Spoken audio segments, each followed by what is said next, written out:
You're looking for how to start a non-medical transportation company?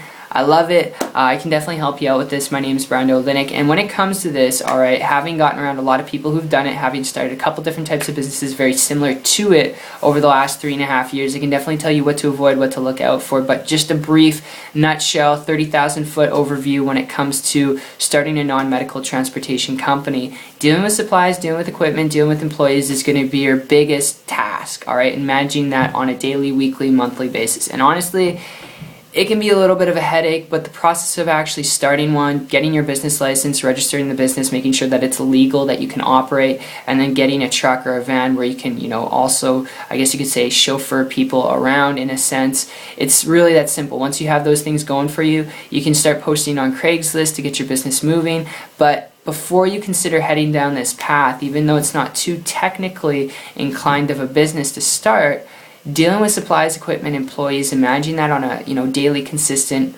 yearly basis, it can be hard on you, alright? And it cuts down the amount of money that you can possibly make as well, alright? Because you have to deal with that overhead and manage it, alright? And if you're looking at this because you really just want to start a business to be your own boss, I would suggest before you consider heading down this path, if you hear me out here for a minute, I've got a lead I want to throw your way. And my story with this goes back a year ago when I transitioned from this type of business model, alright, dealing with supplies, equipment, employees, sometimes paying outsourced employees more than I was getting paid. And I transitioned from that and I came across a person who was building a business on the internet, and they weren't dealing with any of that, building right from their laptop, alright, with an internet connection, being able to travel around the world with their internet connection and build a business at the same time. And their results are not average or typical. I mean, this person was making more money every month than I was making a whole year, high, ridiculous, multiple six-figure income. And because of this, I started to model and copy them with their permission. I actually reached out to them. Less than a month later, I put my traditional business off to the side. I quit corporate America, was able to create a full-time income, and I haven't looked back since. And I worked my butt off for that, for fine words to say. All right, I worked my butt off for that. I had to learn.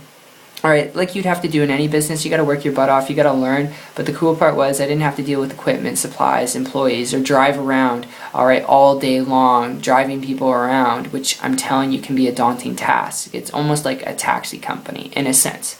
Just in a sense, if I could relate it to anything, having done it before. So this is my personal experience. This is just my advice sharing with you, which is why if you're looking at starting this type of business, alright, to be your own boss, to create leverage, to do what you want, when you want, learn to build a business on the internet. If that's what you're looking for, learn to build a business online. And if you're following me here and this makes sense to you from a business perspective, connect with me on my site. Check it out. It's 123marketingtips.com. I'll put a link down below in the description. If you're willing to learn, willing to work, check it out. And I look forward to seeing your success story regardless. I hope you got value out of this, and I look forward to seeing you most importantly on the beaches of the world. Take care.